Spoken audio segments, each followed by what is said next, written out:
दोस्तों, नेहरू से लेकर मोदी तक अब तक देश में 15 प्रधानमंत्री हुए हैं। और अगर मोदी जी को हम किनारे कर दें एक सेकंड के लिए, तो किसी भी प्रधानमंत्री ने अब तक अपनी आंखों के सामने किसी अनशनकारी को दम तोड़ने नहीं दिया। यह पहला मौका है जब यह आदमी पिछले 19-20 दिन से भूख हड़ताल पर बैठा है देश के लिए। सरकार संवेदनहीन है, हृदयहीन है, हार्टलेस है, इमोशनलेस है। मैं इसलिए कह रहा हूं क्योंकि अब तक इस आदमी को बचाने का सरकार की तरफ से कोई प्रयास नहीं। अब दोस्तों, मोदी ऐसा क्यों कर रहे हैं, इस बड़ी खबर पर तो मैं आगे आऊंगा, खुलासा करूंगा। लेकिन पहले ये जान लेते हैं कि देश का ये जो हीरो है सोनम वांगचुक, ये कैसे पिछले 20 दिन से तिल तिल करके मर रहा है, जान हथेली पर लेकर चल रहा है। और ऐसी हालत है कि एनी टाइम, डॉक्टर्स कह रहे हैं एनी टाइम वो कोमा में स्लिप कर सकते हैं, बेहोश हो सकते हैं। अब दोस्तों, पिछले 20 दिन से ये आदमी भूख हड़ताल पर है। वांगचुक साहब भूख हड़ताल पे, कई छात्र भी भूख हड़ताल पर है। इनकी उम्र तकरीबन 59-60 साल है और शरीर में ग्लाइकोजन खत्म हो चुका है। रिपोर्ट्स आ रही हैं, फैट यानी चर्बी खत्म हो चुकी है। 9 किलो वजन कम हो गया है, आपको दिख रहा है। मांसपेशियां कैसी गल रही हैं, आप ये तस्वीर देखिए, मांसपेशियां गलती जा रही हैं। प्रोटीन जीरो है कई दिनों से, ब्लड प्रेशर का लेवल गिर रहा है, शुगर लेवल गिर रहा है, ड्रॉप हो रहा है। और मेडिकल साइंस कहती है कि यही स्थिति रही तो ये आदमी आने वाले 3-4 दिन में बेहोशी के हाल में जा सकता है, कोमा में स्लिप कर सकता है। जो वाइटल ऑर्गन्स हैं जैसे किडनी है, लीवर है, हार्ट है, इस पर असर पड़ सकता है। अब सोनम वांगचुक का ये जो वीडियो देख रहे हैं, ताज़ा तस्वीरें आप देख रहे हैं, ये जंतर मंतर की हैं। वो जंतर मंतर जहां पर सोनम वांगचुक और छात्र जो हैं वो भूख हड़ताल पर हैं पिछले 20 दिनों से। और जंतर मंतर नरेंद्र मोदी प्रधानमंत्री के घर से सिर्फ 3 किलोमीटर दूर। अमित शाह, गृह मंत्री, पुलिस प्रशासन सब उनके हाथ में है, एजेंसियां उनके हाथ में। उनका जो दफ्तर है 2.5 किलोमीटर दूर है जंतर मंतर पे। संसद, देश की संसद सिर्फ 1.5 किलोमीटर दूर है। और सिर्फ इतनी दूरी पर मोदी सरकार का एक भी नुमाइंदा, एक भी प्रतिनिधि, रिप्रेजेंटेटिव अभी तक पिछले 20 दिनों में सोनम वांगचुक की सुध लेने नहीं है। ये हाल है संवेदनहीनता की इस सरकार की। अब मोदी सरकार इस तरह से क्यों पेश आ रही है, ऐसा सलूक क्यों कर रही है? अगर एक लाइन में कहूं तो असली सच ये है कि सोनम वांगचुक चाहते हैं कि देश के शिक्षा मंत्री पूरी तरह से नाकाम रहे, उन्हें इस्तीफा देना चाहिए, धर्मेंद्र प्रधान को इस्तीफा देना चाहिए। यही उनकी एक होलसेल प्राइमरी डिमांड है। और नरेंद्र मोदी किसी भी सूरत में धर्मेंद्र प्रधान का इस्तीफा नहीं लेना चाहते, वो कुर्सी बचाना चाह रहे हैं। सोनम वांगचुक धर्मेंद्र प्रधान को कुर्सी से हटाना चाह रहे हैं। अब मोदी सरकार का, उनकी कैबिनेट का, बीजेपी के बाकी नेताओं का जो भी नज़रिया हो, लेकिन अगर आप देश भर का फीडबैक देखें तो चाहे फिल्म एक्टर्स हों या फिर बाकी सेलिब्रिटीज़ हों या फिर स्पोर्ट्समैन हों, क्रिकेटर्स हों या फिर नेता हों, विपक्ष के नेता हों या फिर सोशल मीडिया के इन्फ्लुएंसर्स, हर जगह से, पूरे देश भर से अपील हो रही है कि भाई किसी तरह से आमरण अनशन तोड़ दें, किसी तरह से भूख हड़ताल तोड़ दें। और ये गुजारिश की जा रही है सरकार से, मोदी सरकार से, कि भाई इनकी किसी तरह से जान बचा लीजिए, राजनीति को किनारे कर दीजिए, वांगचुक की जान बचा लीजिए। जो छात्र भूख हड़ताल पर हैं, इनकी हालत बहुत ख़राब है, इनकी जान बचा लीजिए, हर आदमी कह रहा है। और दूसरी तरफ इसका इम्पैक्ट ये है कि जंतर मंतर जहाँ 1,500-2 हज़ार लोग आ रहे थे 5-10 दिन पहले तक, वहाँ अब दिल रखने की जगह नहीं, भीड़ बढ़ती चली जा रही है जंतर मंतर पे। पिछले 48 घंटे में बाजी पलट गई है। जितने जन आंदोलनों में मैंने देखा है, शुरू में एक एक बूंद को आप तरसते हैं और उसके बाद एक दिन अचानक झड़ी लग जाती है। यही जंतर मंतर पे हो रहा है। मैं खुद एक माँ हूँ और मैं समझ सकती हूँ आप छात्रों का दर्द क्या है। और अखिलेश जी एक पिता है, वो भी समझ सकते हैं कि आपका दर्द क्या है, कि बच्चों की क्या एस्पिरेशंस होती हैं। युवाओं की बात सुन लो, कॉकरोच आंदोलन की बात सुन लो, सोनम वांगचुक की बात सुन लो, नहीं तो आज से 3 साल बाद आपका भी वही हश्र होगा जो 2014 में। तो दोस्तों, धर्मेंद्र प्रधान के इस्तीफे की मांग हो रही है, लेकिन सच्चाई ये भी है कि सोनम वांगचुक दरअसल शिक्षा प्रणाली में मूलचूल परिवर्तन चाहते हैं, और वो चाहते हैं कि जो एग्ज़ाम्स हैं ये फुल प्रूफ हो, पेपर लीक ना हो, छात्रों के साथ बच्चों के भविष्य से खिलवाड़ ना हो, धोखा ना हो। और वो उनकी ये भी कोशिश है, मुझे कुछ लोगों ने बताया, कि अगर मोदी सरकार सिर्फ एक संवाद शुरू कर देती है कि हाँ हम ऐसा करने जा रहे हैं, हम एग्ज़ाम्स को फुल प्रूफ बनाएंगे, अगर कोई कमेटी बनती है, सोनम वांगचुक से बात होती है, छात्रों से बात होती है, तो हो सकता है एक बीच का रास्ता निकले और फिर सोनम वांगचुक अपना इरादा बदल सकते हैं। लेकिन इस तरह का कोई भी इनिशिएटिव नहीं लिया जा रहा है। और दूसरी तरफ देश के जाने माने वकील और सांसद कपिल सिब्बल का कहना है कि वांगचुक की जो डिमांड्स हैं, शिक्षा को बेहतर करना, धर्मेंद्र प्रधान से इस्तीफा मांगना, बिल्कुल जायज़ है, बिल्कुल ठीक है। वो बच्चों के भविष्य की बात कर रहे हैं, एक बेहतर भविष्य की बात कर रहे हैं, लेकिन मोदी सरकार पर इसका कोई असर नहीं होगा, कुछ नहीं होने वाला है, ना इस्तीफा होगा मंत्री का, ना कोई एक्शन होगा। सुनिए साहब, कपिल सिब्बल को भी सुन लीजिए। प्रधान जी कभी इस्तीफा नहीं देंगे, ना सरकार इनको कहेगी कि इस्तीफा दो, क्योंकि इनकी नीति है कुछ भी हो जाए देश में, राम मंदिर लूटा जाए, और जो लोग वाकई में इसके जिम्मेदार हैं उनका इस्तीफा कभी नहीं होगा। अभी आज तक इन्होंने किसी मंत्री ने इस्तीफा दिया? नहीं दिया। क्यों? क्योंकि इनकी परवाह नहीं है, जनता से इनको कोई लेना देना नहीं। जो सरकार ये तय कर ले कि मुझे जनता से कोई लेना देना नहीं है, मुझे अपनी सत्ता कायम करने का ही लेना देना, वो सरकार एंटी पब्लिक, एंटी पीपल।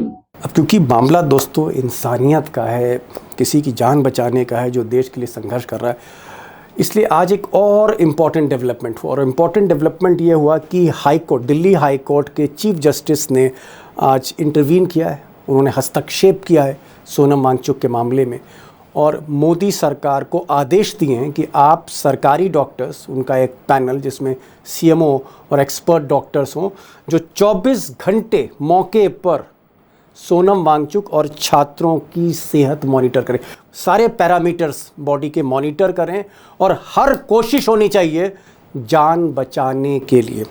यानी इशारा जो है वो यहाँ तक है कि फोर्स फीडिंग करिए।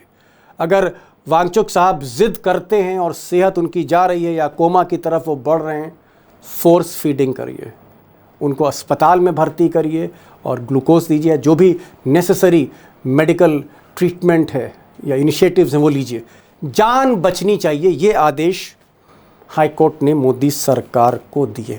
एक और डेवलपमेंट हुआ है देर शाम तक, अभी तक TMC, DMK, Samajwadi party, Uddhav Thackeray की पार्टी, आरजेडी यानी तेजस्वी लालू की पार्टी, केजरीवाल आम आदमी पार्टी, तमाम पार्टी समर्थन दे चुकी। विपक्ष की आप कह सकते हैं सारी पार्टी। और आज कांग्रेस में भी मीटिंग हुई जिसमें सोनिया गांधी थी, राहुल गांधी थे, केसी वेणुगोपाल जो जनरल सेक्रेटरी हैं ऑर्गेनाइजेशन, सबसे स्ट्रॉन्ग और सबसे इम्पॉर्टेंट लीडर हैं, उनकी तरफ से, कांग्रेस की तरफ से बयान आया है कि वो समर्थन देते हैं वांगचुक को, और अपील करी है कांग्रेस पार्टी ने कि सोनम वांगचुक किसी तरह से अपना अनशन तोड़ दें और सरकार जो है उनसे बातचीत करे, संवाद करे। तो कांग्रेस का भी ये स्टैंड अप आ गया, यानी सारा अपोजिशन अब वांगचुक के साथ खड़ा है। बल्कि मैं तो कहूँगा कि एनडीए में भी बहुत सी ऐसी पार्टियाँ, जैसे नायडू बाबू, जिनकी बैसाखी पे मोदी जी चल रहे थे,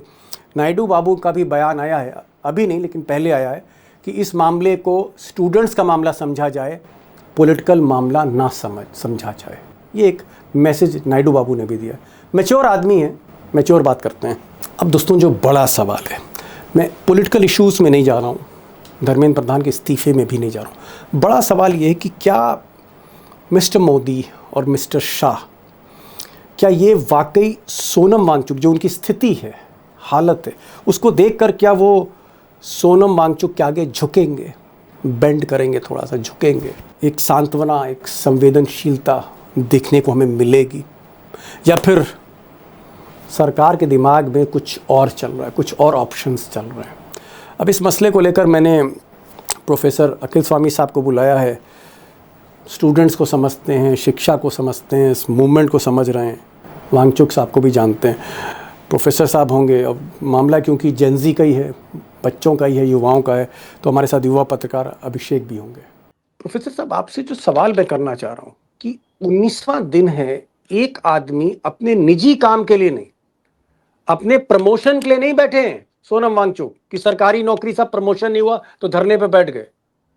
वो देश के लिए बैठे हैं, वो देश के बच्चों के लिए बैठे हैं। बार बार कह रहे हैं कि जिन बच्चों ने जान दे दी, उन बच्चों के माँ बाप के लिए मैं यहाँ बैठा हूं और मैं चाहता हूं कि शिक्षा का सिस्टम यहाँ ठीक हो इस देश में। और ऐसे आदमी जो है 19वें दिन में एकदम जर्जर हो गया। मैं तो कहूंगा कि तिल तिल करके वो मरते हुए दिख रहे हैं मुझे। जितने जो उनका जो मैंने आज देखा, इतनी कमजोर हो चुके हैं। और फिर डॉक्टर से बात की, डॉक्टर कह रहे हैं कि साहब any time he can go in coma, coma में जा सकते हैं। और आपको पता है कोमा में जो गया लौटा कहाँ है? 99% आदमी कहाँ लौटते हैं? तो ऐसी स्थिति में मोदी के कान पे जू नहीं रेंग रही, अमित शाह के कान पे जू नहीं रेंग रही। ये कैसी सरकार है? क्या हो गया है? दीपक जी, ये सरकार संवेदनहीन है। इन्हें सोनम वांगचुक साहब की जान की कोई परवाह नहीं है। जैसे इन्हें किसानों की 500 से ज्यादा किसानों ने शहादत दी थी, उसकी चिंता नहीं हुई थी। और बाद में ये स्टेटमेंट दिया गया था सतपाल मलिक को, ये मैंने थोड़ी कहा था इनसे मरने के लिए, ये बाद में भी स्टेटमेंट दे दिया जाएगा।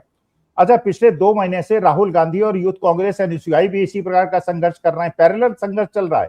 कांग्रेस का भी संघर्ष चल रहा है और ये कॉकरोच जनता पार्टी का और सोनम वांगचुक साहब का भी संघर्ष चल रहा है। क्या इससे कान जू रोंग रही है? इसका माने जब संवेदनहीन सरकार आपके सामने हो और जनता की जो असली डिमांड है, आपको पता है गुजरात के अंदर, साउथ गुजरात के अंदर हजारों किसान भूख हड़ताल पे बैठे हुए हैं और वो भी 19 दिन से बैठे हुए हैं भूख हड़ताल पे।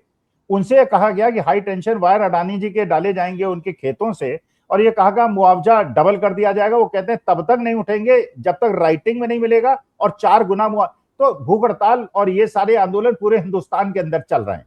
असली मुद्दा ये सरकार संवेदनहीन है और सोनम वांगचुक की भूख हड़ताल तोड़वाने का केवल एक रास्ता है कि भारतीय जनता पार्टी संवेदनशील बन जाए। और डिम्पल यादव चली जाएं या ममता बनर्जी बात कर लें या अखिलेश यादव बात कर लें या राहुल गांधी चले जाएं, उससे कोई अंतर नहीं पड़ने वाला। भारतीय जनता पार्टी के जाने से अंतर पड़ता है, वो जाने को तैयार नहीं है। तो ये डेडलॉक बन गया है जिसको तोड़ना केवल भारतीय जनता पार्टी कर सकती है, इसको कोई और नहीं कर सकता। नहीं, वो तो ठीक है। आपने कहा सरकार संवेदनहीन है, इनसेंसिटिव है, एहसास नहीं है, लेकिन ऐसा कर क्यों रहे हैं मोदी जी? ऐसा कर क्यों रहे हैं? कुछ तो उनके दिमाग में होगा कि भाई, या फिर कीड़े मकोड़े समझ लिया सबको, कीटनाशक इसलिए कर रहे हैं दीपक जी, इसलिए कर रहे हैं। उनके पास चुनाव आयोग है, उनके पास ज्ञानेश कुमार गुप्ता है। आज आपने पंजाब की भारतीय जनता पार्टी की एक नेत्री का वीडियो देखा होगा। वो कह रही है कि 25,000 वोट अपनी असेंबली कॉन्स्टिट्यूएंसी से कटवाओ और बीजेपी का एमएलए का टिकट ले जाओ, तुम्हें हम एमएलए बनवा देंगे। मैंने एक खुला खेल फरुखाबादी चल रहा है। उन्हें पता है कि अगर अपोजिशन जीत भी गया तो उसके बाद 100-100 करोड़ दे के उनको खरीद लेंगे। आपने महाराष्ट्र में होते देखा, बंगाल में होते देखा। ये कॉन्फिडेंस उसकी वजह से है। तो ये देखिए, मुद्दा ये है कि वो इसलिए कॉन्फिडेंट है, ये कीड़े मकोड़े हैं, मर जाएं, जल जाएं, पिट जाएं, बच्चों का जीवन बर्बाद हो जाए, कुछ हो जाए, लेकिन क्योंकि ज्ञानेश कुमार गुप्ता उनके पास है, क्योंकि उनके पास हजारों करोड़ों की संपत्ति है और खरीद खरीद के लोगों को कर लेंगे। और जनता भूख बैठी हुई है। जनता जब तक राइट ऑफ रिकॉल इनको सड़क पे घेरेगी नहीं और इनसे नहीं कहेगी हिंसात्मक रूप से कि इस प्रकार से लोकतंत्र को तुम मखौल नहीं बना सकते, तब तक ये सुधरने वाले नहीं है। ये संवेदनहीन हो चुके हैं। ये बिल्कुल एक प्रकार से नॉर्थ कोरिया, रूस और चीन के रास्ते पे देश को ले जा रहे हैं। नॉर्थ कोरिया, रूस और चीन के रास्ते पे ले जा रहे हैं, इसलिए इनको कतई परवाह नहीं है। जनता कीड़े मकोड़े जैसी हो गई है प्रधान सेवक के आगे। मेरा सवाल ये अभिषेक कि 19 दिन हो चुके हैं और एक व्यक्ति, उसकी सेहत एकदम जर्जर होती चली जा रही है। 20 तारीख को संसद मार्च होनी, यानी अभी 4 दिन और बचे हैं। अब पता नहीं, डॉक्टर्स कह रहे हैं कि कोमा में भी जा सकते हैं। सरकार एकदम चुप है। भाई प्रोफेसर साहब ने कह दिया कि एकदम संवेदनहीन सरकार है, चलिए मान लिया। क्या आपको लगता है कि अगर 20 तारीख को ये मार्च सक्सेसफुल हो जाए, सारे यूथ आ जाएं, सारे बच्चे आ जाएं और भीड़ हो जाए और संसद तक इनकी मार्च हो जाए, वहां जाके मेमोरेंडम दे दें सरकार में किसी को, तब क्या वो अनशन तोड़ सकते हैं? अनशन तोड़ सकते हैं, या दीपक आपको जी, लग रहा मैं है खुद कि बताऊं आपको, या आपको लग रहा है कि डॉक्टर्स ही इनको जबरदस्ती सोनम वांगचुक को अस्पताल ले जाके दाखिल करेंगे तभी जान बचेगी? दीपक जी मैं खुद बताऊं, हमारे कुछ साथी मुखर्जी नगर में आमरण अनशन पे बैठे हुए थे 2016 में यूपीएससी के लिए। सरकार नहीं झुकी, अंततः रजनी अब्बी को भेज के झूठा आश्वासन दे के अनशन तोड़वा दिया था। तो ये सरकार अनशनकारियों के साथ क्या करती है मुझे पता है, इसलिए सरकार की तरफ से मुझे कोई उम्मीद नहीं दिखाई दे रही। लेकिन एक उम्मीद विपक्ष की तरफ से है कि सोनम वांगचुक की जान भी बचेगी और नीट भी इसके साथ साथ दफन हो जाएगा, नीट का प्रोसेस भी दफन हो जाएगा, न रहेगा नीट, न होगी धांधली, पुरानी व्यवस्था फिर से आ जाएगी। और वो एकमात्र रास्ता यह है कि राहुल गांधी तमाम अपने मुख्यमंत्रियों को कहें, कांग्रेस पार्टी कहे कि एक एडमिशन नीट से नहीं लेना है, आनंद फानंद में अपनी प्रवेश परीक्षा कराए और अपने राज्यों के मेडिकल कॉलेज में एडमिशन ले। जाएगा मामला सुप्रीम कोर्ट में, नहीं लेंगे एडमिशन, सुप्रीम कोर्ट कहेगा तब भी नहीं लेंगे। सरकार, सत्ता में बैठे लोग सुप्रीम कोर्ट की इतनी बात नहीं मान रहे हैं, वो राज्यों की स्वायत्ता है, क्यों लेंगे एडमिशन राज्य सरकार अपने मेडिकल कॉलेज में? सचमुच दीपक जी नीट दफन हो जाएगा, सरकार का पूरा प्रोपेगेंडा दफन हो जाएगा और अंततः सोनम वांगचुक या छात्रों की जो मांग है वो पूरी हो जाएगी। ये इच्छा शक्ति विपक्ष को दिखानी होगी। मैं फिर इस बात को कह रहा हूं, 2017 के पहले आप देखिए, आप खुद लखनऊ से आते हैं, सीपीएमटी की परीक्षा आपने सुनी है ना, combined pre medical test UP का। दिल्ली में डीपीएमटी की परीक्षा लोगों ने सुनी है ना राज्य सरकार के मेडिकल कॉलेज के लिए। ठीक है, उसको शुरू कर दे, खत्म। मतलब आप कह रहे हैं कि राहुल गांधी वहां पहुंचे और वो कहें कि चलो भाई, मोदी अगर नीट की परीक्षा को सही चेंज नहीं कर रहे तो जहां जहां कांग्रेस की सरकारें हैं, केरल में, कर्नाटक में, तेलंगाना में, हिमाचल में, वहां हमें ये बदलाव लाते। मैं सीधे सोनम वांगचुक पे आ रहा हूँ। मैं भी अभिजीत दीपके या बाकी जो लड़के बच्चे हैं वहां उनके ऊपर नहीं जा रहा हूँ कि इसके पीछे अरविंद केजरीवाल हैं, इसके पीछे CIA है, इसके पीछे प्यूतिन है, इसके पीछे हो सकता है कुछ भी लोग कह देंगे, ये भी कह सकते हैं इसके पीछे यमराज है। मैं उस पर नहीं जा रहा हूँ, कॉन्स्पिरेसी थ्योरी पे नहीं जा रहा हूँ। हम खुद संवेदनहीन होना है, हम खुद छोटी सोच से सोच रहे हैं कि इसके पीछे ये है, इसके पीछे साजिश। हम सोनम वांगचुक के साथ तभी जुड़ेंगे जब हम जेन्युइनली सोचेंगे कि उनकी जान कैसे बच सकती। ये बताइए प्रोफेसर साहब, कैसे बचाई जा सकती जान, ये मुझे बताइए। क्या हो, डॉक्टर्स पहल करें या फिर सरकार? तो देखिए वो तो पसीज नहीं रही, न पिघल रही है। दीपक जी, सोनम वांगचुक की जान बचाने का मात्र एक तरीका है कि उनकी मांग को मोदी जी मान जाएं। अगर डॉक्टर उन्हें मान लीजिए फीड करके जिंदा कर भी देंगे, उन्हें जीवित रख लेंगे, फिर वो हड़ताल पे बढ़ जाएंगे, फिर मरने की स्थिति पे पहुंच जाएंगे, उससे सॉल्यूशन नहीं होगा। सॉल्यूशन के अच्छा, एक चीज भारतीय जनता पार्टी ने जो ट्रैप बिछाया था, हम लोग उसमें फंस गए, ये मुझे लग रहा है। देखिए, गोदी मीडिया तो अपोजिशन की बात उठाता नहीं, लेकिन अब यूट्यूबर्स भी ये डिस्कस करने लगे हैं कि राहुल गांधी वहां क्यों नहीं जा रहे हैं, राहुल गांधी को वहां जाना चाहिए। मतलब मोदी से एक्सपेक्टेशन खत्म हो गई। अरे राहुल गांधी अगर चले भी गए, वहां के कांग्रेस के 2 MP तो ऑलरेडी चले गए ना, सारे अपोजिशन के MP चले गए ना। अगर राहुल गांधी चले जाएंगे तो हड़ताल तोड़ देंगे क्या? राहुल गांधी एश्योरेंस दे सकते हैं क्या कि नीट का परीक्षा, ये केवल नीट का मामला नहीं है, ये हजारों एग्जामिनेशन का मामला है, एक एग्जामिनर का मामला नहीं है। धर्मेंद्र प्रधान को इस्तीफा देना पड़ेगा और सोनम वांगचुक की जान बचाने का केवल एक सूत्र है, मोदी जी उनकी बात मान जाए। राहुल गांधी पे ठीकरा क्यों फोड़ रहे हैं भाई?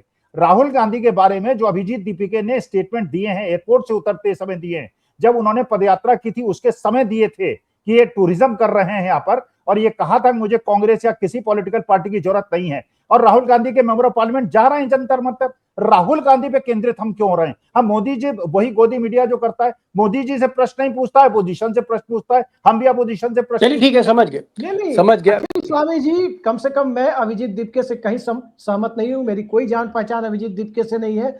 मैं एक लाइन में कह रहा था कि राहुल गांधी के पास एक नेशनल हीरो बनने का मौका है कि वो नीट की पूरी प्रक्रिया को ही दफन कर दे। नेशनल हीरो, आज नेशनल हीरो हैं ये अभिजीत दीपिके ने। जिस प्रकार से नरेंद्र मोदी के मिशन को, नीट के मिशन को सैबोटाज करने का क्या मतलब है? नरेंद्र मोदी का मिशन सैबोटाज करना। प्रोफेसर साहब, एक चीज तो हो सकती, चलिए धर्मेंद्र प्रधान को ना हटाएं, उनसे इस्तीफा ना लें भाई, ट्रांसफर कर दें, शिक्षा मंत्रालय उनसे लेकर उनको स्टील मंत्रालय दे दें, और जिसके पास स्टील मंत्रालय है उसको शिक्षा मंत्रालय दे ले। अगर इतना ही मोदी कर दें, ट्रांसफर कर दें, इस्तीफा नहीं, तो भी मुझे लगता है सोनम वांगचुक को एक मतलब रास्ता तो मिलेगा कि चलो भाई जवाबदेही तो आई, कम से कम उनकी बात को सुना तो गया, भले ही आधा सुना गया। क्या मोदी इतना तो कर सकते हैं, इतना तो फ्लेक्सिबल हो सकते हैं नहीं दीपक जी, आप क्या चाहते हैं, स्टील मंत्रालय की ऐसी की तैसी कर दें धर्मेंद्र प्रधान? भाई धर्मेंद्र प्रधान का इस्तीफा होना चाहिए। देखिए धर्मेंद्र प्रधान का ये थोड़ी उन्हें चीफ मिनिस्टर बना देंगे उड़ीसा का, उड़ीसा की ऐसी की तैसी करेंगे। जो अकर्मण्य मिनिस्टर है, जो एक मिनिस्ट्री को नहीं संभाल पा रहा है, दूसरी जगह कैसे संभाल लेगा? ही शुड बी आउस्टेड, बल्कि मैं तो ये कहूंगा ही शुड बी अरेस्टेड।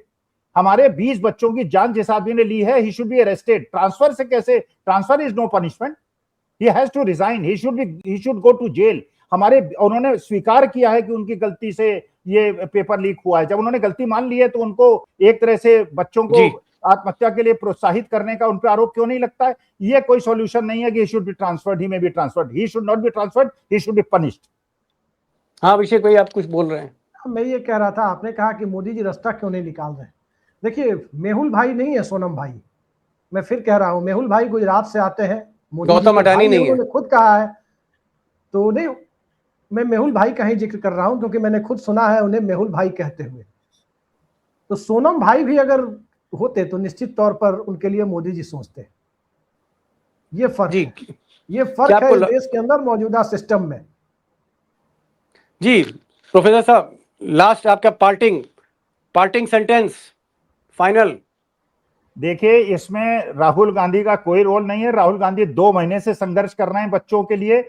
कोटा वो गए थे, वो देहरादून जा रहे हैं। यूथ कांग्रेस एनएसयूआई के लोग लाठी खा रहे हैं, वाटर कैनन झेल रहे हैं, और ये सारा का सारा उत्तरदायित्व तो केवल मोदी जी का है। वो जंतर मंतर जाएं, माफी मांगे, सोनम वांगचुक को भूख हड़ताल से उठाएं। इसका राहुल गांधी को दोष देना और विपक्ष से प्रश्न पूछे का कोई मतलब नहीं है। सारा का सारा उत्तरदायित्व तो मोदी सरकार का है, और इन लोगों को, कॉकरोच जनता पार्टी को, मोदी जी का इस्तीफा मांगना चाहिए। Modi ji has to resign, this government should go. It is not a question of only one minister resignation, whole ministry should go. अखिल स्वामी जी, राहुल गांधी पर सवाल नहीं है, राहुल गांधी के संघर्ष को सैल्यूट है, लेकिन राहुल गांधी से बस एक ही अपेक्षा है कि जहां वो पेचकस की जरूरत है वहां क्रेन लेकर उतर रहे हैं। उनके पास एक पेचकस से पूरा सॉल्यूशन वो निकल जाएगा, कांग्रेस शासित राज्य पीछे हट जाए नीट से। चलिए ठीक है, दोनों को मैंने राय जान ली, लेकिन यहाँ पर मैं भी अपना टेक दे रहा हूँ। ये सही बात है, राहुल गांधी अगर चले जाते तो अच्छा ही होता।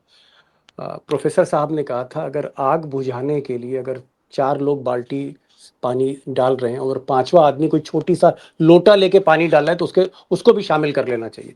अगर नीट को लेकर, शिक्षा व्यवस्था को लेकर कांग्रेस एक बड़ा आंदोलन कर रही है और उसके साथ साथ एक छोटा आंदोलन सोनम वांगचुक कर रहे हैं, तो बड़े छोटे में फर्क नहीं देखना चाहिए। हाँ, ये देखना चाहिए कि भाई ये भी हाथ बटा रहे हैं। राहुल गांधी चले जाते, लेकिन ये भी बात सही है, प्रोफेसर साहब की बात से मैं पूरा इत्तेफाक रखता हूं कि राहुल गांधी के जाने से वहां बात नहीं बनेगी। इशू जो है सोनम वांगचुक का, जो इशू है वो है धर्मेंद्र प्रधान का इस्तीफा, शिक्षा मंत्री का इस्तीफा, और उसके बाद परीक्षा के ढांचे को बदलना। अब ये दोनों चीजें, मुझे नहीं लगता है कि राहुल गांधी, जो एक तरह से नंबर 1 राजनीतिक दुश्मन है नरेंद्र मोदी के, कि वो कहेंगे साहब आप धर्मेंद्र प्रधान को हटा दो, तो Rahul Gandhi will be the last person. उनकी तो बात बिल्कुल नहीं माने। सोनम वांगचुक की बात भले मोदी मान जाए, राहुल गांधी की तो नहीं मानेंगे। तो राहुल गांधी इस समस्या का हल नहीं है, इस समस्या का हल नरेंद्र मोदी है। और नरेंद्र मोदी का जो कॉन्शियस, अगर कॉन्शियस है, आत्मा है, रूह है, एक अंदर एहसास है, तो इस एहसास से ही उत्तर निकल सकता। हमने देखा है दोस्तों, 25-30 साल की पत्रकारिता में, चाहे वो वाजपेयी हो, चाहे वो मनमोहन सिंह हो, चाहे वो नरसिम्हा राव की सरकार हो, सरकारें झुकती हैं। अगर इस तरह के पब्लिक इश्यूज होते हैं, जो पर्सनल इश्यूज नहीं होते, अपनी नौकरी, अपनी ज़मीन, अपनी जायदाद, अपने खिलाफ FIR, इस पर कोई भूख हड़ताल करे तो हो सकता है सरकार ध्यान ना दे, लेकिन पब्लिक इश्यूज जो होते हैं देश के, उस पर सरकारें झुकती हैं। ये अलग बात है कि मोदी सरकार झुक नहीं रही। दरअसल सोनम वांगचुक भी अलग मिट्टी के बने हुए हैं और मिस्टर मोदी भी एक बहुत ही अलग मिट्टी के बने हुए हैं। बहुत बहुत शुक्रिया प्रोफेसर साहब, आप आए इस प्रोग्राम में, और अभिषेक आपका बहुत बहुत शुक्रिया। बड़ी इमोशनल बहस हुई, लेकिन मकसद हमारा एक ही है कि किसी तरह से सोनम वांगचुक का प्राण बचाए जाए, जो बहुत सीरियस कंडीशन, क्रिटिकल कंडीशन में। Thank you so much professor sahab for joining this programme. Thank you so much Abhishek for joining this programme.